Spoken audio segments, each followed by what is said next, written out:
Hi, I'm Craig Rowland from Sandfly Security. Today we're going to talk about active versus dormant attacks in terms of intrusion detection and threat hunting. Basically, I use the terms active and dormant to describe two different ways people are going to be moving on your network and your systems. An active attack, these are going to be things a person is doing in real time to either gain access to a system or to maintain access on that system of things that they're running on the box. So for instance, these could be your network intrusion detection signatures on the host, which is where we focus. These might be malicious processes that are running, maybe the user that they've compromised are actively logged in doing malicious things, but they're doing something on that box in real time that you can spot very easily.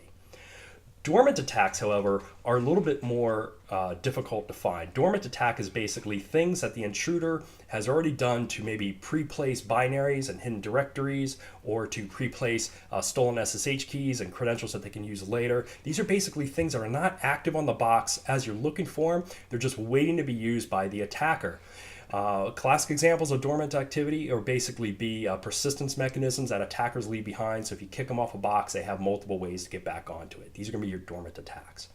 In terms of overall network security, a lot of people focus on just the active attacks. They're trying to block things in real time. They're trying to spot things that are running on that system in real time. And that's all well and good, but that tends to be one of the easier tasks involved. You have to also look for the dormant activity, because the dormant stuff is what the attackers are going to use later on to really come back and bite you once they've been discovered. It also helps them a lot to spread throughout your network. So Sandfly, for instance, we tend to do both approaches. We look for active attacks. Yes, sure, we do. We look for a lot of them. But we also look for dormant attacks. We're looking for suspicious directories, suspicious binaries, things that are masquerading on the file system that shouldn't be. We look for orphaned SSH keys that are lying around in inactive accounts that are suspicious and things like that. And as a threat hunter, you need to do the same thing. Yes, use your active attacks to hunt for intruders in real time, but don't forget also to look on the file systems and use tools and scripts and other techniques that are out there. Look for the dormant attacks as well. If you combine both active and dormant, you're going to find you'll be a lot more effective in finding the intruder. And the one nice thing about hunting for the dormant attacks that a lot of people don't realize is that an active attack is kind of a one shot and it's gone. So for instance, let's say a website exploit. You shoot it, it either works or it doesn't, the person disappears.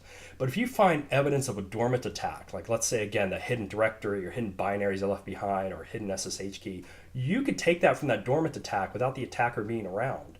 And you can use that to hunt across your enterprise for similar signs and find where that person went to, even if they're not already active on your network at that time. So it's a really useful technique. So there you go. That's it. Active versus dormant. If you're threat hunting, I suggest you look at both. A lot of people focus on active, but spend some time looking for the dormant type attacks. I think you'll find you'll be a lot more effective. So thanks for watching. Please follow me on Twitter at Craig H. Rowland, or follow my YouTube account as well. Thanks again. Bye.